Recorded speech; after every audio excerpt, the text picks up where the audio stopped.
রুই মাছ দিয়ে ভরবটি রান্না করছেন কখনো? খেতে কিন্তু অসম্ভব মজা। তো আজকে আমি রান্না করলাম রুই মাছ দিয়ে ভরবটি। তো মাছগুলো প্রথমে আমি ভালো করে ধুয়ে পরিষ্কার করে ধুয়ে নিছি। তো এবার ভালো করে এইগুলোর সাথে হলুদ আর লবণ দিয়ে ভালো করে মিশিয়ে নিছি। এবার ভালো করে একটু তেল দিয়ে ভাইজা নিছি। এবার ভালো করে আর কি তো মাছগুলো ভেজে নিলাম। তারপর ভালো করে এখানে পেঁয়াজ কুচি দিয়ে দিছি। এবার ভালো করে আমি এইগুলোর সাথে এই বরবটিগুলো দিয়ে দেব। এবার ভালো করে আমি এগুলোকে ভেজে নেব যতক্ষণ হওয়ার আগ পর্যন্ত আর কি। তো ভালো করে ভেজে নিতেছি। ভাজতে ভাজতে কিন্তু অনেক সুন্দর হয়েছে কালারটা। তো এখানে আমি স্বাদ মতো লবণ দিয়ে দিলাম একটু হলুদ।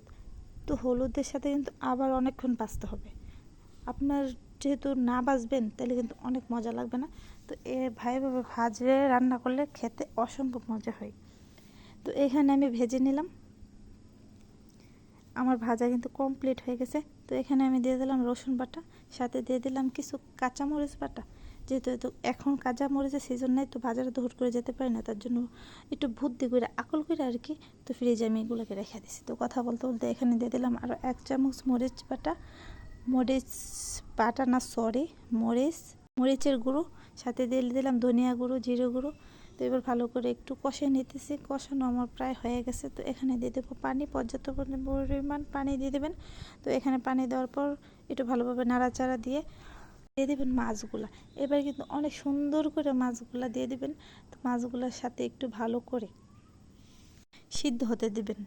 সিদ্ধ না হলে তার মজা লাগবে না। তো ভালো করে সিদ্ধ হতে দিবেন। তো একটা ঢাকনা দিয়ে রেখে দিছি। তো এবার ভালো করে দেখেন কত সুন্দরভাবে আমার তরকারিটা হয়ে গেছে। তো এইখানে দিয়ে দেবো ধনিয়া পাতা কুচি। ধনিয়া পাতা কুচি দেওয়ার সাথে সাথেই কিন্তু তরকারিটা অসম্ভব মজা হয়ে গেছে। কি আর বলবো, এত মজা হয়ে গেছে যে বলার বাহিরে।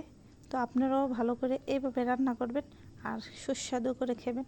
অবশ্যই ভিডিওটা ভালো লাগলে একটা লাইক কমেন্ট শেয়ার করবেন। আসসালামু আলাইকুম।